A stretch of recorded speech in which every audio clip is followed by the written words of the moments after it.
So let's just jump right in. We're all living in this, well, this really confusing time, right? All the big stories that used to give us meaning, things like liberalism, nationalism, even religion, they all feel like they're starting to crack. So the big question is, if the old stories are failing us, what on earth comes next? What are we supposed to believe in? The author Yuval Noah Harari just nails this feeling. He calls it a nihilist moment. And it's that empty space, that void between the stories. It's when we know the old ones just don't cut it anymore, but we haven't found a new one to grab onto. And that void, it gets filled with anger and disillusionment. I mean, does that sound at all familiar? Okay, so here we are, in the middle of this story crisis, with no real map for the future. What's the first move? Harari's answer is, well, it's pretty surprising. He says the goal isn't to frantically find a new story. No, it's about changing our whole approach. He says the first step is to get out of panic mode and into bewilderment. Now I know, that sounds a little weird, but just think about it for a second.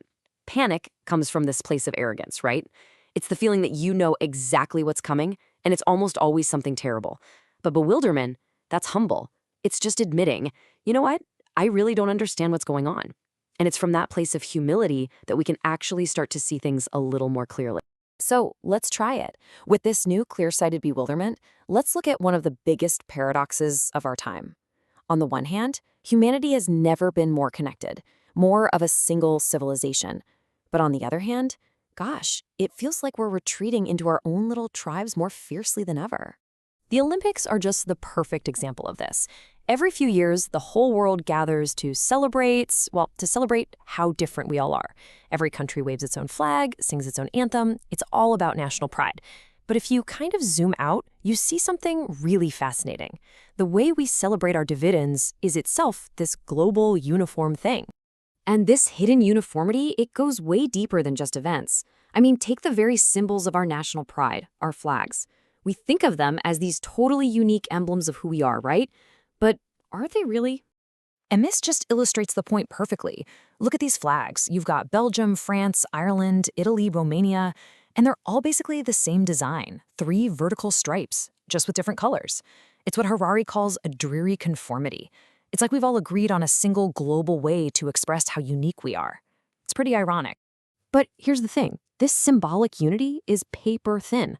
When you get to the real-world problems that demand we actually work together, like climate change, the whole story just falls apart. Sure, every nation might agree we need to do something, but then national interests take over.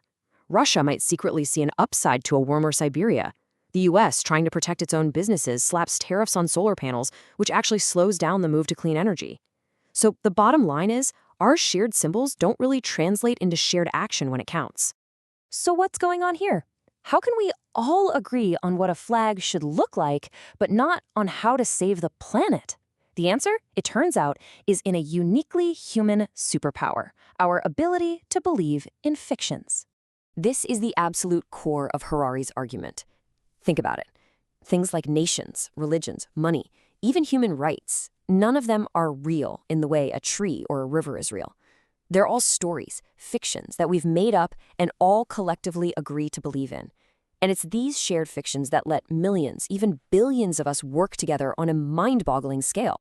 And if you want to see just how powerful these fictions can be, look at what happened when ISIS took over parts of Iraq and Syria.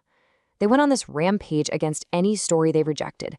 They destroyed ancient statues, bulldozed archaeological sites, anything that represented a different story, they tried to erase it, just so they could impose their own. They destroyed priceless pieces of human history and art without a second thought. But there was one incredibly powerful symbol of their enemy, one powerful fiction that they kept and used. What do you think it was? American dollars. Even while they were waging war against the great Satan, they never burned the cash. Why? Because the US dollar might just be the most successful story ever told. It's a piece of paper with no real value, but the story is so powerful, so universally believed, that even the people who hate the story's creator still believe in it. It's pretty much the one story everybody on the planet agrees on.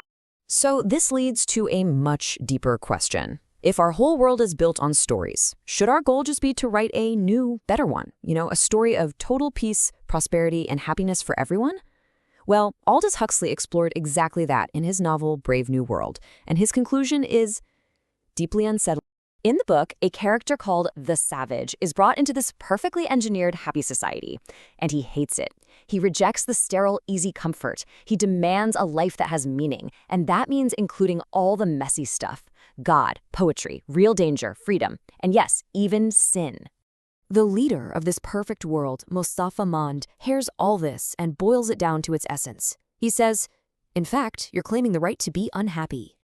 And the Savage's response is instant. It's defiant. He makes a choice, right then and there, to embrace the entire human experience, not just the nice, comfortable, engineered parts. And Mond, he doesn't hold back. He spells out exactly what that choice means. It's not just about poetry and freedom. It's also about claiming the right to get old and ugly, to get sick, to starve, to live in fear, to feel unspeakable pain. After a long, heavy silence, the Savage makes his final, powerful choice. I claim them all. And that really forces us to ask ourselves, what are we willing to give up for a life without any pain? So if the answer isn't some new global story, and it's not a story of perfect happiness, then where does that leave us? Harari argues that the most important journey we can take isn't outward, trying to find a new myth for the world. It's inward, to finally understand the nature of our own minds. Now, this is a really radical idea. We always think of our identity as the story we tell ourselves, right? Our past, our job, our nationality, our dreams. But Harari is saying we need to look deeper.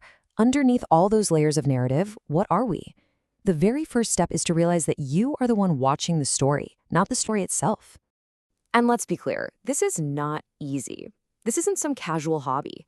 Understanding your own mind is a serious, scientific mission. The only consciousness in the entire universe you can ever directly observe is your own, and exploring it takes the same kind of discipline and courage it takes to explore outer space. And that brings us to the final and maybe most urgent point. This journey of self-discovery, it has a deadline. Because right now, in our age of big data and AI, outside algorithms are getting scarily good at understanding us and manipulating us. So the ultimate question for the 21st century might just be this: will we figure out our own minds before the algorithms make our minds up for us?